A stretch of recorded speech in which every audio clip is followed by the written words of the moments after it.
Welcome to Jump Shots from the Goal Line. I am Jonathan Dugan. I'm joined, as always, by Ben Crownover and Mr. John Henningsen. Boys, we're in for a little bit of a boring slate in terms of the football being had this weekend. The World Cup starts this weekend, which Ben is so excited for. We will have a show. Thank you, Ben. We will have a show upcoming with a special guest. We've mentioned him numerous times on the podcast, similar to Ben, going over the World Cup. Ben will be in silent protest, so you will only get Ben Crownover once this week. I know everybody's shedding a tear right now, but that's okay. So be on the lookout for that. But boys, how was everybody's weekend? Anybody do anything cool? I mean, I hit 9 of 11 bets on college football, so that's incredible. Nice.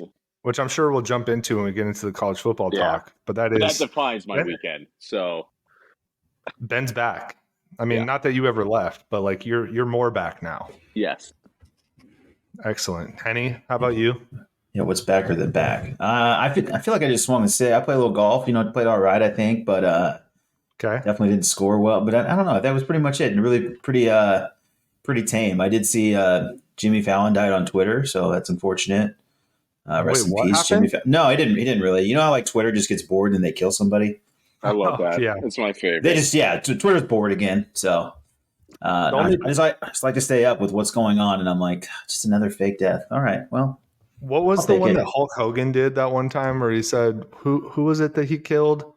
So he said, R.I.P. my brother or something like that. I don't know. He killed some celebrity. Yeah. See, that's funny when that happens. I don't know why this one came from, to be honest, but I'm sure someone will get to the bottom of it by tomorrow morning. I think it was like Steve-O or something. And then Steve-O came over the top like, hey, man, I'm alive. That makes sense too. Because like Steve-O, you're like, he looks skinny and you're like, he could, like you're kind of worried about him all the time. You're like, is he healthy? Yeah, he could go at any point for sure. He's lived an interesting life. So, I mean, hey, it's like what we keep saying, right? Like we got to enjoy Twitter while we can. Lord knows it might not be here tomorrow, might not be here next week, may not be here in a year. Elon is just going to make it implode. So, yeah, get your fun takes out there now. Enjoy it while it lasts. I know I've been part of Twitter since 2009, and I hope it never goes away because that is the true soundboard of America and soundboard of the world, and I hope it remains forever evergreen. So, yeah. Outside of that, boys, I went up to Flagstaff, Arizona. It was like 21 degrees, and it was cold as hell. It was a great trip. Did a little Friendsgiving action, made a ham. But I do want to tell you, boys, I am protesting the city of Phoenix, the municipality of Phoenix. I am protesting the I-10, except within Tucson, because that is the only way to travel in this godforsaken city. On our way back, got caught up in a traffic jam of 2.5 hours. Took me 6.5 hours to get back from Flagstaff with a 2-year-old in the car, just not happy at all. So you should have Ubered. This would, well, you know what? Like, even if I'm in an Uber, bro, I think I would have been stuck, right? So I think 2 successive trips through Phoenix, both being cursed. I think I'm going to just protest the city of Phoenix for the time being. Sorry to my buddy Tyler up there. I know you live there. I'm not visiting you anytime soon. And I don't plan on going to do anything up there. So I know, John, you're from Phoenix. Any thoughts on my silent protest? The main reason I don't really want to be around Phoenix anymore is because it is so busy and because of all the traffic, and it does feel overgrown, and it, so it was great when I was a kid. Now Tucson kind of gives it all those similar vibes, but then you also God forsook Tucson. I'm not sure how to correctly use that verb in a different way, but yeah, you also blame the godforsaken 10 here. So, I mean, I don't know. I think you should just stay home, dude. You're not a good traveler. Yeah. It doesn't seem like it's not been a good track record. It seems like just a calamity of errors, frankly. So just don't ever leave your house again. Yeah, I think we're sticking to just inner city roads, not going too far, and just sticking it out here in Tucson. I said godforsaken city, and to be honest, Tucson's probably the best city in Arizona, just in my opinion. I know all our Phoenix listeners are probably spitting out whatever they were drinking right now or throwing up violently. But your city sucks, and it doesn't compare to Tucson, so screw you. And at least please, they have highways. that get backed up for 2.5 hours, Ben. I just said that. Yeah, but I don't have to sit at a red light every 5 minutes.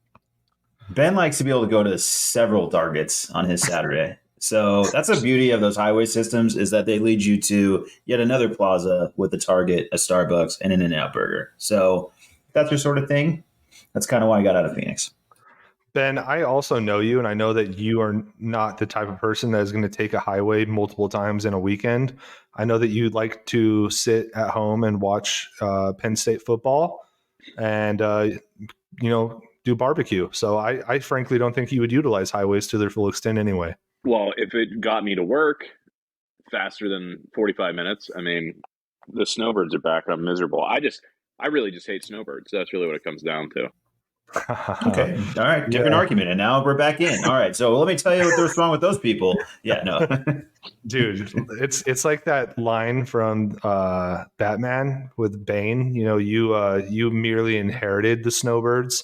Henny and I were born in the snowbirds. Okay. I live in Oro Valley, really dude. I'm dying, dude. I'm seeing skeletons driving around just like hitting stuff.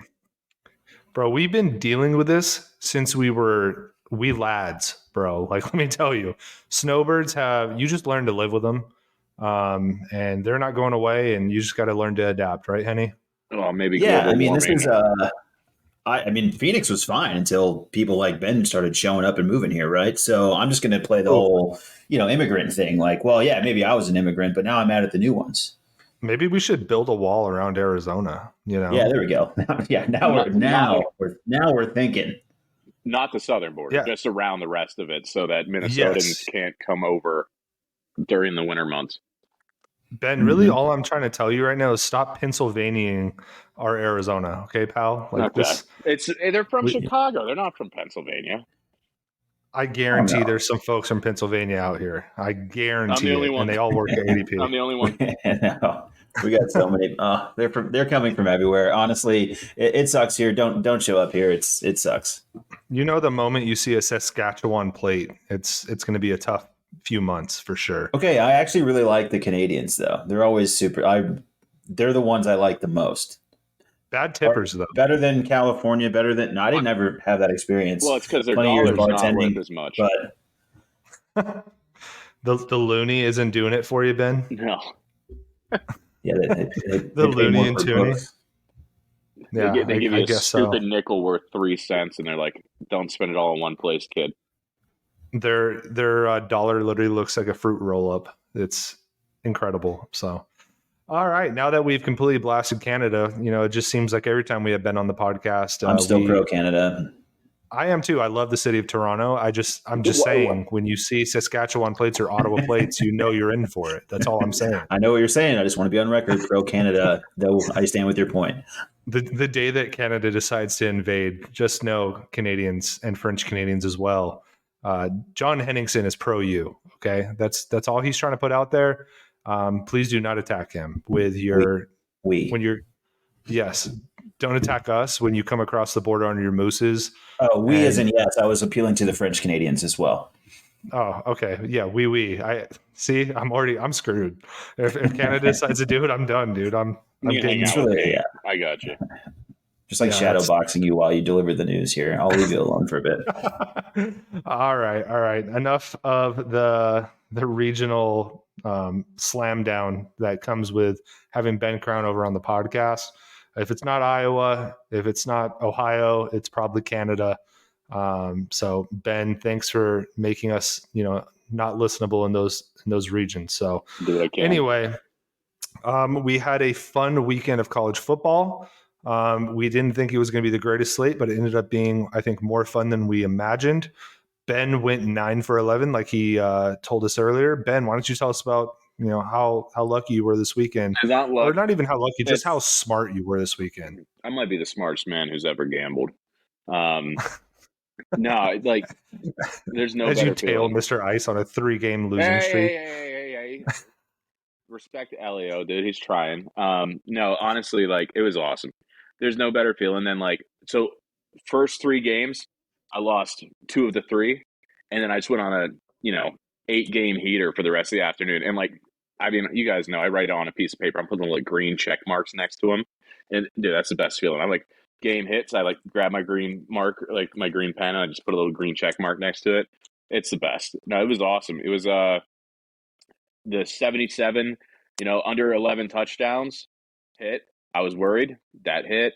The Pitt over 41, that hit only because the 2 back-to-back pick sixes to start out by Virginia. Like, dude, it was crazy. It was Yeah. this is just a good weekend. I mean, we had a lot of things happen. I mean, the TCU Texas game was boring, super Yes. boring. Probably the worst game I've ever watched. You got to see a couple Pac-12 big ones go down. The cannibalization of Pac-12 football. The Wheel of Suck. The Wheel of Suck is alive and well. But no, it was awesome. I love when college football, like when I'm watching college football. That might be the best feeling in the world. Yeah, I think what we really need to start doing for our listeners is you really do need to send that scratch paper over to Henny. Then Henny can put it out before Saturday hits, and we can put digital green check marks as the bets hit. Ooh. I would do that for you, Ben.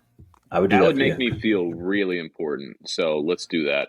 I'll send you guys. You are so important, bro.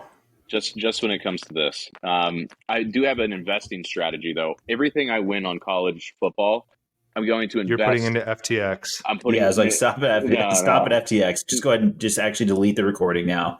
They'll come after us. I am going to take all of my winnings, put it on one single hockey bet, and either buy a smoker or be really upset.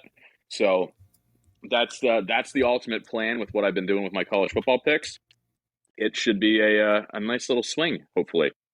But yeah, there you go. I'm excited. Or you could throw all that money into your HSA. That's too responsible. You could also just send a picture of the Dream Smoker. We'll make sure that everybody knows what we're playing for. Hey, Gateway Drum 55-gallon. They use it on the circuit. Yeah, dude. Ben Crownover coming to a cookout near you. I'm all about hot and fast now. I'm not low and slow anymore, and hot and fast is a different kind of lifestyle. Do you want me to? It explains your love life too. Yeah. Do you want me to dive into this garbage slate of college football we have this week? It is a bad week. There is not like anything really exciting besides one game that lost its luster because of last week. Yeah, let's do it, man. Jump right in. All right. So none of these are sexy. None of these are fun. I'm not like, oh, can't wait to watch this game. They're all bad. Actually, there's 2 games that kind of lost their luster, but no, it's I should have jumped on this train a long time ago. First pick that I got is I'm taking the UConn Huskies +10 at Army. I don't know anything about them other than that UConn is a cover machine. So I'm going to be probably jumping on too late. Vegas will have figured them out, and then I'll probably lose that one. But UConn +10 at Army. Book it. That UConn win or the Michigan win against UConn is looking better and better every single week. Don't do that, dude. It's still a bad team.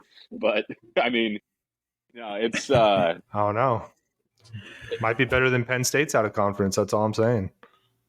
I mean, Auburn didn't Jim help. Mora Jr. just won't... Jim Mora Jr. just keeps crawling back into our life. He's kind of low-key depraved pick coach of the year? Question mark? I think so. I don't know, man. Jim Mora is the Where's Waldo of each podcast where we just, throw that out there. For some, we really do. For sure. Yeah, he comes back every time. It's getting weird. UConn's gonna have to be banned next year. Yeah, go ahead, Ben. No, I don't have anything else to add on the game. It's just they've been covering every spread. So bowl eligible too. Yeah, by the way, congrats, UConn Huskies. Congrats. Yep. Round of applause. 3rd best Husky team, maybe. I don't know. I don't even know what else is a Husky. So. The Washington Huskies? That they're better than UConn, and I don't know. NIU? Is NIU the Huskies? Real quick, wait, did Jim Mora, I know he was at UCLA, but did he ever coach with Washington? That sounds familiar. Oh God, or was it just Or was he just with the Seahawks? This is a biopic. That's what I'm saying, man. We got to Jim let it go. Mora. We're in too deep, bro. We're in way too deep, man. I don't know. We don't need to know that. No, but I want to say no. But I'll look it up. I'll do some more Jim Mora research. I'm sure Google knows what I want. The season ends with if we do like a bowl season preview, it's just me talking about Jim Mora and his life accomplishments, early life. Like I'll just read the Wikipedia actually for like 10 minutes. Have you guys seen the Jim Mora MTV Cribs? It's actually pretty good. Yeah. I mean, his pops had one of the best lines of all time too when it comes to football, right? Playoffs. Well, I can tell you, UConn's not going to be in the college football playoff, but congrats on the season so far. I wish I had known; I would have taken that over. Eventually, they'll pay me on these. I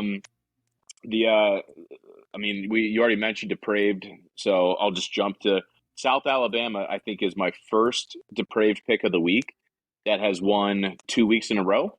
So I am on South Alabama -8 at Southern Mississippi. Still don't know anything about them, but that was a stressful one that I was, checking on ESPN Plus. I don't think they've ever nationally televised one of their games, but South Alabama -8. Can they go for 3? Fun fact. Shaq Leonard played at South Alabama, so they do produce players. That wasn't the John who had the half a hand. That was Shaq Barrett, right? Half a hand, really? He has half a hand. No, he's talking about Jason Pierre-Paul. No. Wait, there was some jabroni who had he was missing a hand and he got drafted by the Seahawks. Oh, dude. Oh, you're about the guy that's missing half his arm? Yeah.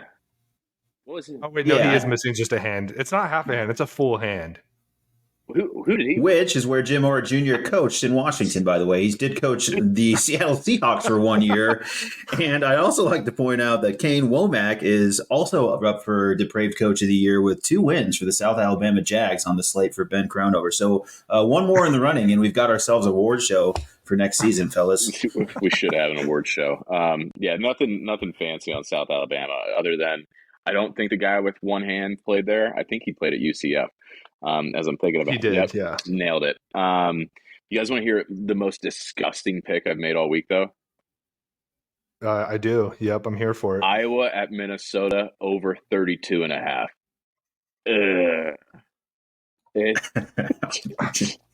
Careful. It's getting a little too low, though. Like, you get the Iowa, like 36, 35. We're talking 32.5. It's gross, dude. It is really gross. That just sounds like some good Big Ten West football to me. I don't know about you, Henny. This is why, I mean, dude, there's a reason it's on at 9 a.m. or 10 a.m. now. It's just you wake up, you eat your vegetables, you get through it, and then you get to the good stuff. That's right. This is the good stuff. I don't appreciate Big Ten slander, but that's a really, really gross pick. I hate that, but I'm not going to take under 32.5. Like, I'd rather die. So, it's too low. It's too low. I don't know. I kind of did the opposite. So, actually, did I? I didn't do it. Never mind. Disregard me. I don't know what I'm talking about. All right. That's actually probably one of the more impactful games of the weekend. Honestly, that's how bad this slate is, because we have a 4-way tie right now in the Big Ten West, and it's Iowa and Minnesota. Somebody's got to win this game, and whoever does may be in the driver's seat for the Big Ten West to be a 7-5 team who's about to get slaughtered by Michigan or Ohio State. I only have one other Big Ten pick. You guys know I'm on Penn State pretty much every week. They have been covering. Don't laugh. They've been covering. They've been machines. But they just knocked the socks off Maryland and shut them out. The defense looks amazing right now. And Penn State's getting 20 points at Rutgers. I know this is a road game, but 4 people are going to be at the game? Piscataway, birthplace of college football, more like an empty maternity ward. Nothing good's happened there in decades. Penn State -20 on that one. You have so many Italian Americans mad at you right now, including the ghost of Tony Soprano. That's fine. Yeah, Rutgers football sucks. I once almost got into a fight at a bar about that. I think you guys know me. Like, if I drink enough Miller Lights, I'll just start chirping people. And there was like a guy sitting at the bar in a Rutgers shirt. I was like, Rutgers sucks. And he's like, I know. And it kind of broke my heart. But yeah. Really quick though, Ben, who amongst us has not had that happen to them, right? You get too many Miller Lights in you and you start chirping. I've seen Henny do it one or two times. Miller Lite is like angry juice. I don't know what it is. Yeah, I don't consider it angry juice, but I mean, delightfully engage with a gentleman, sure. Well, that sounds interesting, Henny. You want to elaborate on delightfully engaged with a gentleman? I said Rutgers sucks. I said what I said. I said Rutgers sucks. Get off my ass. Oh man, phrasing big time. But anyway, go ahead, Ben. Yeah, nothing. Again, this slate really is bad. This is a really weird line. I don't know what Vegas knows. This is probably a trap or something like that. UAB is at LSU in Death Valley, and it's only a 14.5-point spread. That makes no sense to me at all, considering LSU just beat Bama. Yeah, I don't get it. Which probably means UAB will cover or something stupid like that. I think UAB is like the Dragons or something like that. Yeah, they had their program canceled at one point. I don't get this one at all, but kind of like last week where I was like, I don't know, the TCU Texas line feels like a trap. Like they want me to take Texas, like because I was getting really bad gambler's brain. There's no way I can pick UAB to cover at LSU, even though like that's probably a trap spread. I'm taking LSU minus 14.5. I think that's smart. You know, I think old Brian Kelly and his Southern accent has those boys just running hard for him. That Arkansas game, Jalen Daniels was not pretty. I mean, it was 13-10. It felt like LSU was kind of at risk the whole time. Yeah. But maybe that's what that spread is. Like that's them reacting to what wasn't really a great game by who's the LSU quarterback, the dude from ASU, the skinniest guy in the league. Yeah, he's skinniest guy in college football. I don't know. Like maybe that's a reaction to that, but take LSU unless you're convinced UAB is going to just demolish them. Boston College is at Notre Dame. Boston College has been playing a little bit better as of late, but so has Notre Dame. I got this line at minus 20.5. I think if you get above that, Notre Dame probably will disappoint you, but whatever. I can't bet on Boston College. They've been so bad this year outside like the last few quarters of football. I'm taking Notre Dame minus 20.5. Hey, Ben, you know who beat Boston College? UConn. Coached by who? Jim Mora, baby. That's what I'm talking about. It all comes full circle. It's crazy, dude. I don't know. We got to stop talking about Jim Mora. He's going to haunt your dreams. Then, I got three more main lines, and I did a little under parlay based off of some just stats. I don't remember the stats, but there are stats that made this decision. So TCU is on the road at Baylor. They are a 3-point favorite. I would have loved to tease that down to 2.5, but I kind of like the fact that worst case scenario, say they win by a field goal, I get a push. Yep. I took TCU minus 3 on the road. They're undefeated. They dominated Texas. We got bad Quinn Ewers. He is bipolar or something. I don't know what's going on with him, but TCU minus 3. It's just a bad slate. I'm just going to keep thinking it's a bad slate. And then I'm into my Pac-12 picks. USC at UCLA over 74.5. I think 11 touchdowns happens in this game. But I'm not falling for the USC under, and I don't know. You guys are the Pac-12 boys. I don't know if I'm crazy on that one. I know that it makes sense. That's why it's such a high over, but we are in fact the Pac-12 boys. That is trademarked for Henny and I. We're going to get it on some hats, some snapbacks that we'll wear on the golf course. Pac-12 boys with a Z. Those two teams have incredible offenses and terrible defenses. So I could very well see 11 touchdowns very, very easily. I think UCLA coming off a disappointing loss to the University of Arizona Wildcats is going to come out motivated, and USC is just going to do what they do and just score a shit ton of points. So I think that's a smart bet. My fellow Pac-12 boy, do you have any thoughts? Just that it was a really great win for the University of Arizona.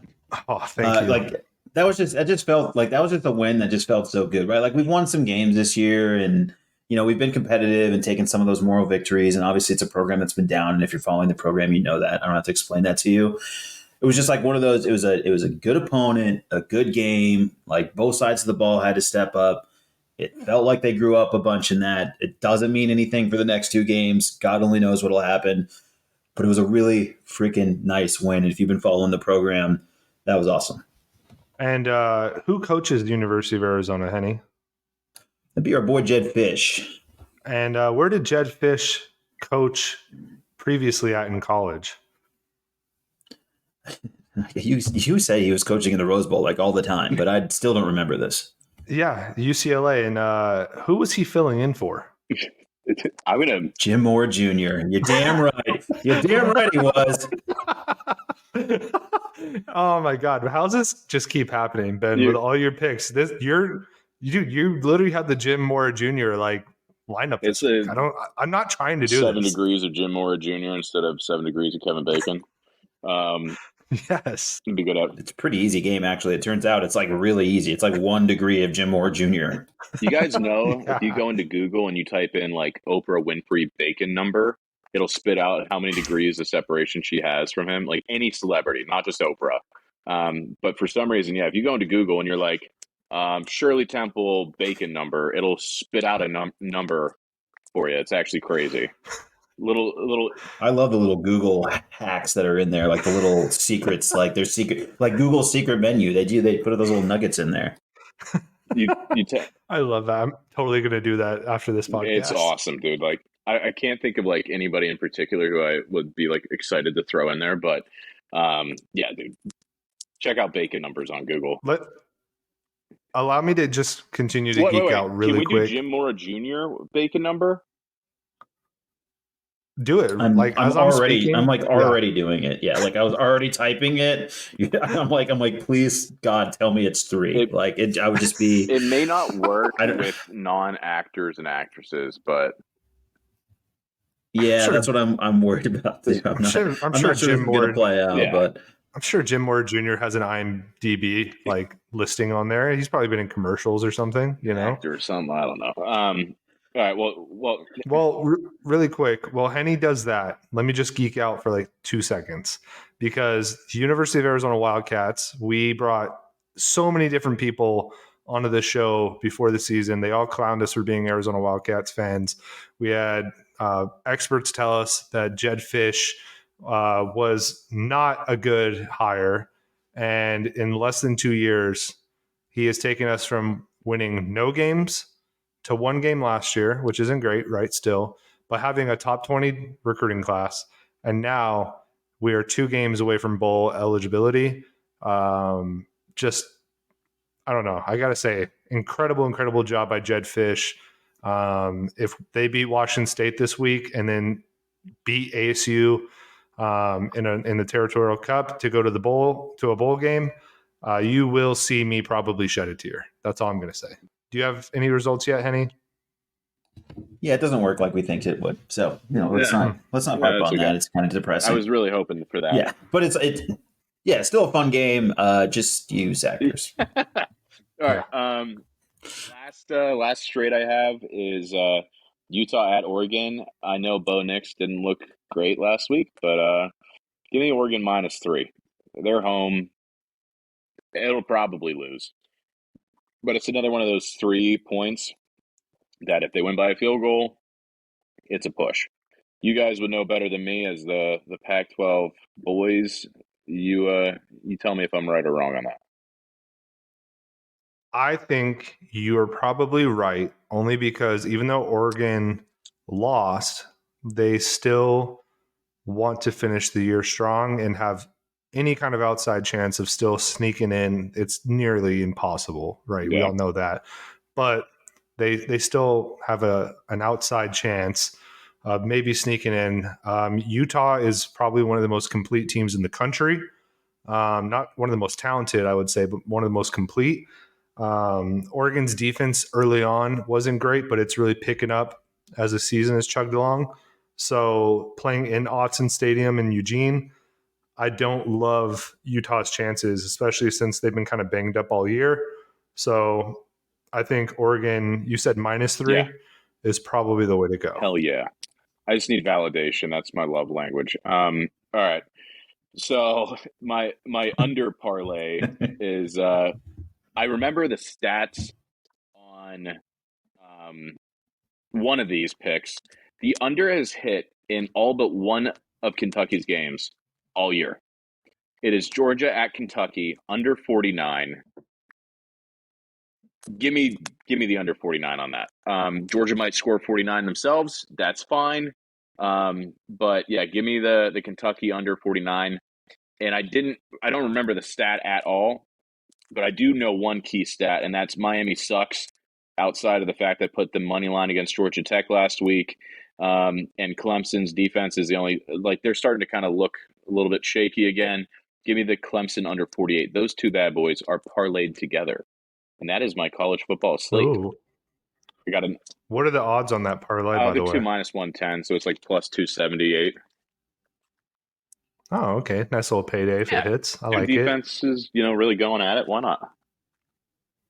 Yeah, exactly. Yeah, Miami's They're bad, by yeah. the way. Like, good Thank lord. God they covered the Georgia Tech money line, but they smacked them. Yeah. Sure did. Outside of that, I think the only thing I do want to hit on with college football, I kind of mentioned it a little bit throughout, but we talked about it last week, the college football playoff ramifications from this past weekend, right? Oregon losing does kind of put them at the back of the bus. Like I said, I think they still have a very, very long shot of getting in if all goes all right. TCU won, so I think Tennessee Volunteer fans are probably a lot more nervous than they were last week. Ohio State and Michigan play each other, next week, Yep. Ben? Is that right? So that is going to be a massive game. Do you allow one of those teams in with one loss? Probably not, because strength of schedule. So really, we're looking at Georgia. We're looking at whoever wins that Michigan-Ohio State game. And if TCU beats Baylor like they should, they probably sneak in. And then who would be the fourth one? Is there still a Big 12 championship game? There's I still a don't way think for them. so. Is there just no? There's just no game. It's just outright winner, I think. Because if there's no game, then I guess you have to let TCU in. But I'm not even the playoff committee, and I'm like, dude, come on, TCU, don't ruin this. I don't want to watch you. This year's Cincinnati, basically, right? Yeah. I feel like Cincinnati was even more fun for some reason. I don't know. I don't really even like it's like you're talking about, Ben, the Texas. I've watched TCU enough this year. I don't even enjoy it. I know they're winning, but it's not even fun. They're usually better than that last game. That last game was like a Big Ten West game. It wasn't very fun to watch. But No. it's what always happens. You got a different class of college football teams. You get oh, hey, cool. We're the TCU Cinderella story, and they come in and they're going to get slaughtered 60-10, and it's going to be brutal. So but Bama's not in it this year, so I mean, why not let somebody else new in there, let them get slaughtered, and then be able to put it on, shirts, playoff participant. What else is there to say about it? They're not going to win anything, but why not get them in there? Who would be that fourth team, though? I'm trying to think about Tennessee, it. I can't in theory, think. Yeah. Georgia, Ohio State. I mean, USC can still play their way into it, right? Maybe. Yeah, USC if they win the Pac-12 championship. Yep. 1 point loss. One loss. They clean. If they clean up UCLA, then play probably Oregon, right? Yeah. Or Washington in the championship game. Could be Washington now, actually, now that I think of it. But either way, one of those two teams there, which, by the way, Penix, that guy too, we keep talking about him like and I think everybody in the country is on the same page. We're like, does he suck? Is he awesome? Like, he can obviously throw the ball. He's got a great arm, but it still feels like you're riding a little bit of a up and down with him. But he's just been an interesting guy all year. Bo Nix, Penix, Pac-12's got some interesting guys. Yeah, it's been fun football in the Pac for sure this year. So it's a huge cannibalization league, but at the same time, it's pretty fun. I think even the Big Ten is kind of like a cannibalization team or league at the top there. Wouldn't you say, Yeah, Ben? I mean, I said it earlier, there's 3 teams in the Big Ten. Like, that's really it. Illinois is no more. I think we only have 3 ranked Big Ten teams, and they're all in the East. And Penn State was the unfortunate victim of it, but inevitably, because of when Ohio State and Michigan play every year, like, that's going to be whoever loses is out, which sucks. But, yeah. And Ben, you mentioned to me The Office, like, we really got to get that Michigan Ohio State game a lot earlier in the season, yeah, just so that there's a little bit more. Well, think about like I guess just excitement. If Alabama didn't lose the second time, they would still be in the conversation. But because they are playing that, last week before conference championship week, it's just, well, they lost, bump them down to like 7. And then it's too late because they don't have that extra game. You would need absolute chaos for them to move up in theory. Like, it's poorly timed, but that's how the Big Ten does their rivalry week, which I always think is a joke. Mm-hmm. Can't wait to play for the land grant trophy. But anyway, Nice. that's next Okay. week. It's good. Big Ten is a nice trophy conference, though. Yeah. A lot of useless trophies being The Paul handed Bunyan around, acts. which I appreciate. That's actually, like, that's great. That stuff's all add to the pageantry. I'm with that part. That's great. Yeah. I feel like that's really the only conference that has like the trophies, right? Like, I don't think you see that really in Big 12 SEC. does that. Definitely don't have it in the Big 12 does it Pac-12. a little bit. Do they? Well, I guess with the Red River rivalry, right? Like that has a thing. Outside of that, I can't really think of anything, but maybe I'm just an ignorant Pac-12 fan. I don't know. I can do a whole segment on the land grant trophy if you guys I can just want think of next week. It's because I'll be betting on that game. But by the way, one last thing on college football, I'll tell you guys.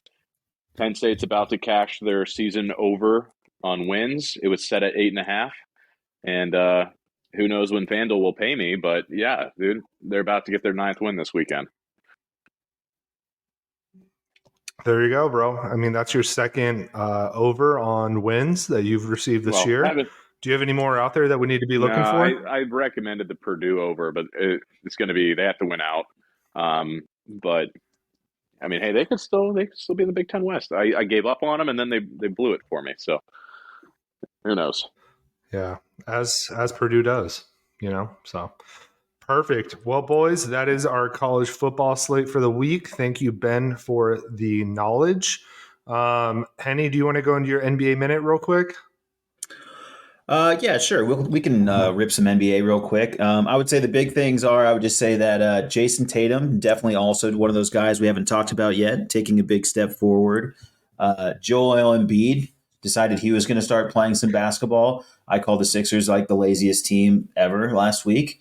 He responded. He obviously heard the podcast, and he went out and put out a couple 50 burgers, so playing some great basketball. And then I would say my other part of NBA of the week would just be that also college basketball is back, guys, and I still love college basketball. I know it's an inferior product. I know it's like, not for everyone, and if you're not into the NBA, you're probably not into college basketball, but I'm stoked that college basketball is back. And when they play in an aircraft carrier, I don't see how it gets any better. Yeah, dude, I totally agree with you. There's already been some nice little upsets too in college basketball. I think I saw, what conference was it? Was it the SWAC? Maybe. What the hell is that? Has beat. Yeah, it's the Southwestern Athletic Conference, Ben. Show some respect, Ben. Jesus, man. Southwest of what? I'm not sure. It's not really in the Southwest, but it's Southwest of something, definitely. It's like the Southwest of the South, if that like makes Louisiana? sense. But yeah. It's kind of where it sounds like it is. SWAC. Where do you think the SWAC would be? Sounds sweaty. True. Yeah. But they have already taken down some big dogs There we had Michigan State beating Kentucky because, of course, Kentucky just always has these huge, like, I don't know, expectations, and then they never meet them. It's wild. TCU lost to Northwestern State. I didn't even know that was a real university until that happened. Colorado beat Tennessee. So already it's up and running. We've had some great games. So tune in. Losing games, and look out for Rick Pitino on the comeback tour. The report came out. Rick Pitino is only guilty of being too compliant. Louisville's already lost some games. New coach. Better believe it. Rick Pitino watch. You heard it here. That's right. I agree. I will say this, that with Thanksgiving coming up next week, one of my biggest memories is I remember I got really sick one Thanksgiving when I was like in middle school. And I literally laid in bed all day watching basketball tournaments, like college basketball tournaments. And so that will always stick with me. I know for a fact every single year there's always big tournaments during Thanksgiving. So be on the lookout for those. Those are usually pretty fun. I'm sure the Maui Invitational is happening here soon. So I'm excited, man. Basketball is full tilt. It's going strong. NBA is already got some cool storylines, like the Trailblazers being number 1, Utah being number 2. That's insane. So yeah, be on the lookout. Ben, hit us with your hockey minute really quick. Mr. Ice went on a 6-game win streak.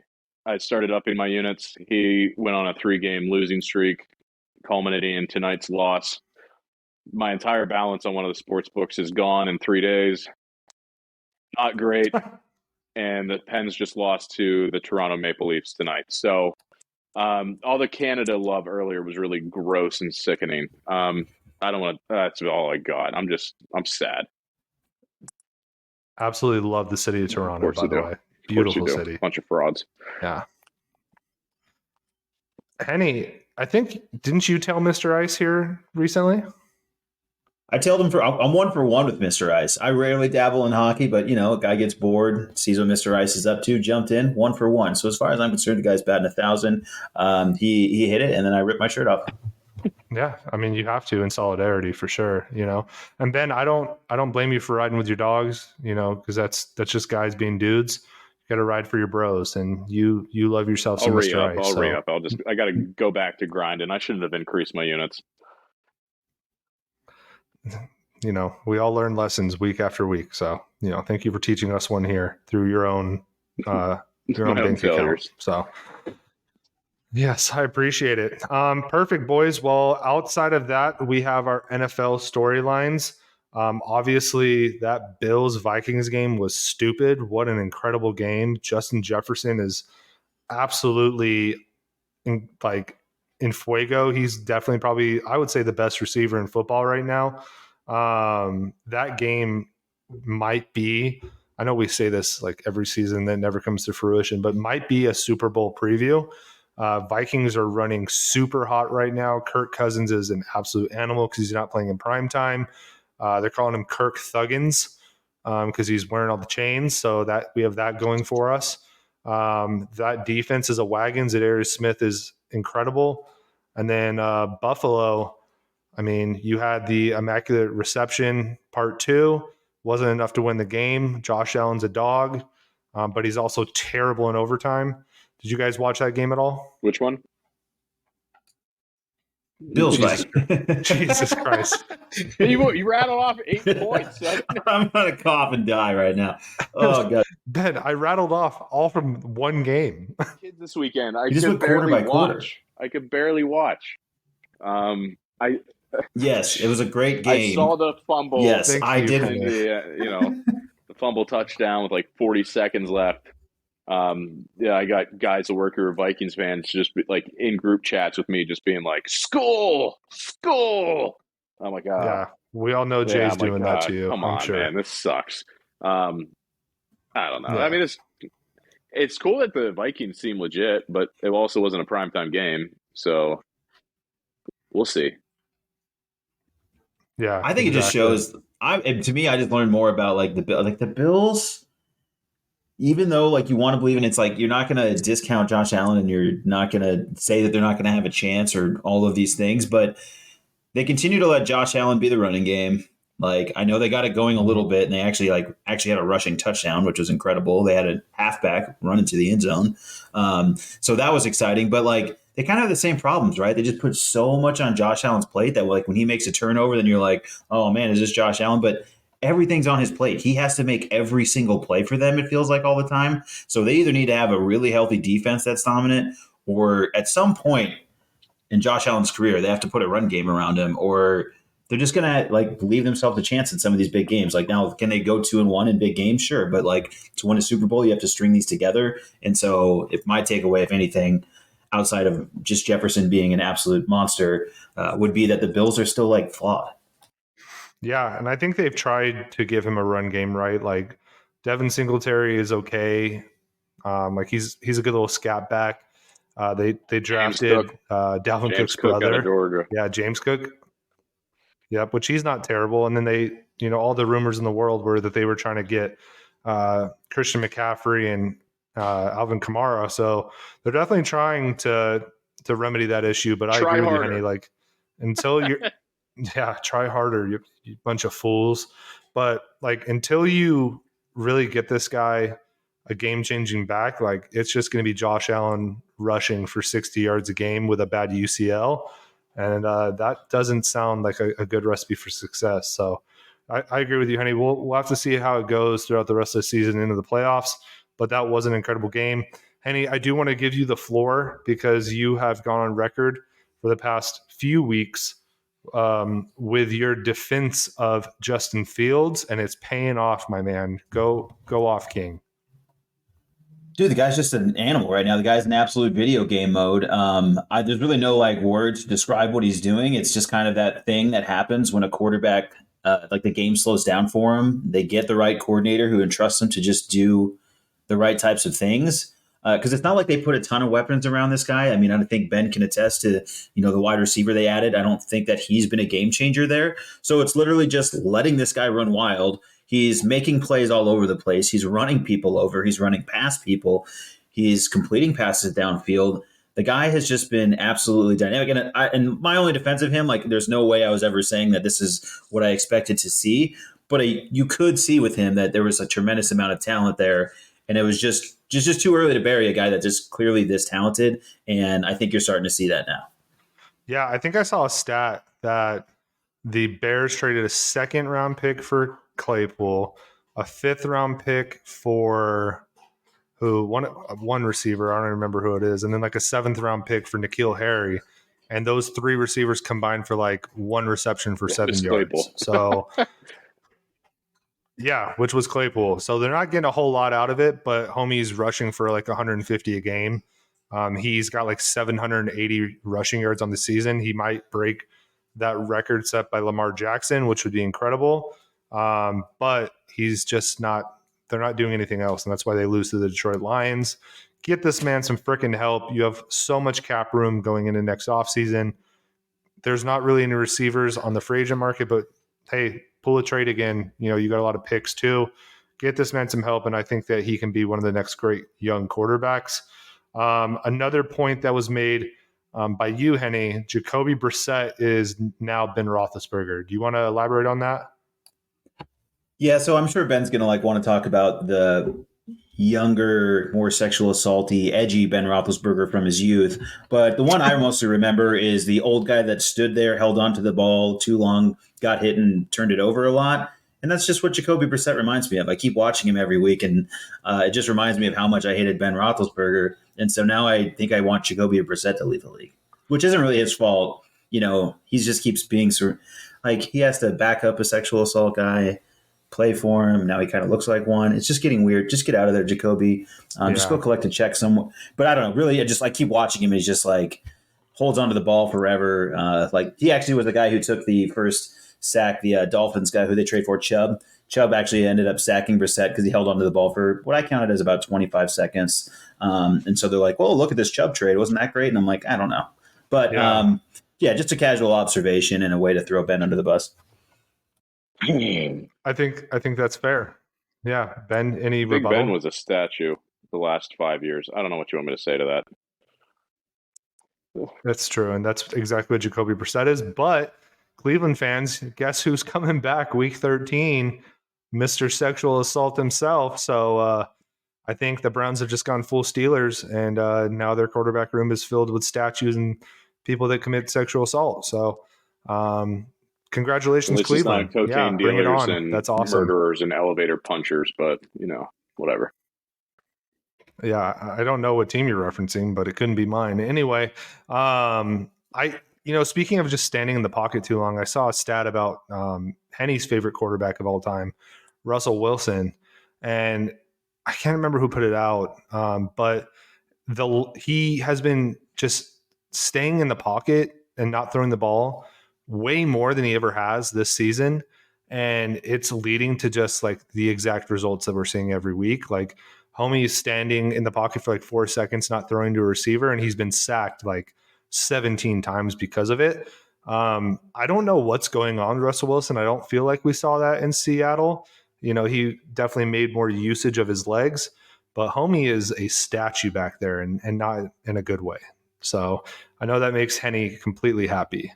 Well, if you're Russell Wilson, you just have to be glad that you never complain about the Seahawks offensive line to only find a worse one. At least it wasn't. At least you didn't say anything like that, right? You didn't throw your teammates under the bus or anything. Yeah, exactly. I don't think he ever did that. I don't recall. So, and then Henny, I'm gonna give you the floor again. Herbert, we got to feel bad for him, right? He's out there making things happen, even though he's out there alone. Your boy Keenan Allen is still out. We have a guy in the NFL that was shot in the thigh and he still is playing. But Keenan Allen's hamstring is apparently so bad that he has not played once this season. You want to speak about your Chargers real quick, Kenny? I'll just say that the defense hasn't really ever been the same since Jim Mora Jr. left the defensive backs coach position, and secondarily, it's just like the biggest thing with the Chargers is still just like injuries, right? Like Herbert's out there without Mike Williams, Keenan Allen, Everett's now hurt, so he's lost like his top 4 options in the passing game. But the offensive coordinator, I don't believe helps him out a whole lot. He's kind of built the offense around the same framework anyways of kind of like what he was doing with Drew Brees. And what is frustrating about that is you do see Herbert still unleash like one of those absolute cannons. And like when you actually do get to engage him downfield and when you do maybe let him throw on a first down before the game's on the line. I just think like there's a ton of wasted talent in the Herbert experience right now with the OC. So I'm woe is me with the injuries, but I think they could be doing a lot more to help this guy. And it just sucks because you see the arm talent, you see how much he wants it. He's going out there, he's taking shots to the head. The entire 49ers defense should be suspended, by the way. And you can't touch Herbert like that. And my buddy who's the Niners fan is like, well, what's he supposed to do? And I'm like, hey, dude, if I have to watch Chase Daniels, like, are you telling me he shouldn't have been ejected? If you make me watch Chase Daniel, like then everybody should be ejected. So probably should get prison. Yeah, like I mean, come on, dude. Like it's just don't make us do that. Like don't knock out a incredibly talented quarterback and make us watch an old guy who holds a clipboard. But that's really it with the Chargers, man. It's more of the same, I think it's more coaching than injuries. Like the injuries obviously are tough, but every team in the NFL is going to deal with injuries. So you kind of have to suck it up on that part. And then looking at the quarterback that was drafted, I believe ahead of him, I can't remember the draft order, but Tua, he's been playing lights out. He's really coming into his own. He's staying healthy, no more concussions, and he is really, really lighting it up. But it seems like the Dolphins fans are still skeptical. Do you have any thoughts on that, Henny? He's left-handed, so no one trusts him. I mean, that's pretty much what it is. This is basically just a pure critique based on the way he holds a pencil. It's not fair. I've seen the way a lot of you right-handed people hold the pencil. You do it wrong, Dugan. I've seen you sign something that was awkward. I mean, honestly, you don't do it right, bud. You don't do it right at all. So I don't know what happens with Tua, but I support him. He was the number 1 pick. Herbert was the 3. But hey, you hold a pencil weird. You do. I've been told my whole life. And now I'm getting pictures from your girlfriend of me signing things. So, yeah, thanks for that, asshole. Anyway, no. Hey, man, I wear it every day. Welcome to being left-handed. I can't operate heavy machinery. Apparently, I could die younger. Whatever, dude. I mean, I'm getting hated on all the time over here. You got to get special golf clubs. I get it. Hey, we all have our burdens in life, and mine just so happens to be I can't hold a pencil correctly, but it hasn't held me back in life at all, so that's fine. But I think with Tua, right? Like, dude, he is showing that he can, lead a team, run an offense. That offense is scary as hell. The defense is a little shaky, but I think the Dolphins are kind of hitting their stride, and they're going to be a problem going forward. That AFC East is pretty nasty. The Patriots are the Patriots, right? Like, they're not like world beaters, but they're still a tough out every single week. The Bills, we already talked about them. They're incredible. And now the Dolphins they're killing it, man. So we'll see what shakes out in the AFC East. Outside of that, I do want to finish with the elder statesmen of the NFL.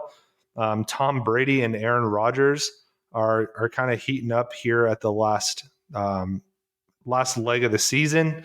The Bucks winning in Munich, beating a Seattle team that's been really good all year, and then Aaron Rodgers pulling out the win as well. What do we think, boys? Are they going to be dangerous down the long run, or are we just seeing brief glimpses of what have been legendary careers? They're going to realistically get in, and then all the other quarterbacks in the NFC are garbage. True. Yeah, I mean, you're dealing with your Jimmy Garoppolo's, I wouldn't call Geno Smith garbage by any means, but you're probably going to deal with him. Dak Prescott is the best mediocre quarterback that we have in the NFL, and the rest of the boys in the NFC are like Daniel Jones, who's having kind of a renaissance of his own career, but he's still Danny Dimes. So we'll see what happens there. Henny, what are your thoughts? Yeah, I mean, I think that's the feeling, right? Just as the chill of winter comes over us, the sight of seeing Brady and Rodgers win on Sunday together, I think if I'm in the NFC, I felt gross, right? I was like, oh, God, they're coming again, aren't they? And, we're going to have to watch them again. And I think we talked about it last week. Is Rodgers really falling off completely? No, I don't really think so. But, he'll probably end up disappointing the playoffs, but he's going to end up storming back in the playoffs and ruining it for somebody else. That would have been fun to watch for a change. Brady, same thing. That's a terrible division, and they're going to end up putting together enough running game, enough defense, and short passing game to get it done. So I wouldn't be shocked to see both of those teams in the playoffs, just like Ben said. And, I don't think either of them is a serious threat, but at the same time, this might be the worst NFC conference ever. The Eagles have been good. They lost. Some people are saying the Cowboys have been good. They lost. I mean, that's fine. You're allowed to lose a game. But outside of those teams, I mean, the Vikings, I guess, have stepped up. Yeah, they've stepped up. But once you really get past that tier, then it's there's a void and it gets really, really bad. Yeah. I mean, I think the majority of the quarterback talents in the AFC, we already mentioned Herbert. You have Lamar Jackson out there. You have Josh Allen. It's Patty Mahomes. It's electric as hell. In the AFC, it's just kind of like the running theme outside of Jim Mora on this episode is cannibalization, where you're going to have that in the playoffs. You're going to get to the playoffs, and all those quarterbacks are going to we saw it last year, play each other, take each other out, and then play an NFC team. And the Rams are not coming through the gate this year. They're probably not going to make the playoffs. You're going to have one of these AFC teams play probably a mediocre quarterback. So I'm not calling Jalen Hurts a mediocre quarterback. I think he's still pretty electric. He had a bad game yesterday. But Kirk Cousins, we've seen it when the lights shine brightest, he kind of wilts. And there's not a whole lot of big time quarterbacks in the NFC. So we'll see what happens. It's been fun though so far in the NFL, and it's only going to get more fun as we go on. You boys have any more thoughts before we end the episode? Good. Yeah, I think we're good here too. No, I mean, I obviously keep your eye on Colt McCoy in the starting job in Arizona, but other than that, kid, it's going to be Trace McSorley. Yeah, perfect, so Colt McCoy. Listen here, if we're seeing Trace McSorley come out there slinging the rock, we know that it's going to be fun. That's all I got to say. Former Raven, former Penn State great. So I'm here for it. Though I do love seeing Colt McCoy pop up on my timeline every few years, reminding me of his greatness at Texas. But still, Perfect, boys. Well, hey, been a fun episode. We have kind of a weird slate for college football, but we will actually get the picks out on Twitter this week. Ben, I'm please doing send it right those to now. Henny as there you go. We're going to have it on the timeline, people. Be on the lookout for our episode covering the World Cup. The first game is this weekend. Qatar plays Ecuador, which Ben will be Oh, glued actually, to I his have TV money on set for Ecuador, that one. so I'm not going to dive into it. But I feel like I might have stumbled upon. And he's back. He's pulled him right No, back in. Yeah, I was like, you can gamble on World Cup. He's like, wait, what? I'll be there for the there's preview. dude, it's favorites plus money for money line, and I know you can draw in like round one or whatever, but like, dude, Yeah, well, Qatar's also I put a won 5 four-legger straight games, together, and so it's like we'll I see. might win a couple hundred. Fix is in. Yeah, you could for sure. But yeah, we'll be covering that this week. So be on the lookout for that. Outside of that, guys, please make sure that you are liking, you're sharing this podcast, you're leaving a comment, a rating. All those things help us immensely. Please help us grow this podcast. Follow us on all the socials. I mention it every single week. Follow us on TikTok, Twitter. John's doing the damn thing on Twitter, the Instagram, Facebook. We are everywhere. You can follow us on there, and we are bringing the heat. We would love to interact with some of our listeners. Give us your picks for the week. Tell us where we messed up. Tell us who's going to win the World Cup and why it's Team USA. But with that said, I hope everybody has a fantastic weekend, and I hope you all hit on your bets just like our boy Benny Crownover. So with that being said, we'll talk to you later. Have a good one. Bye.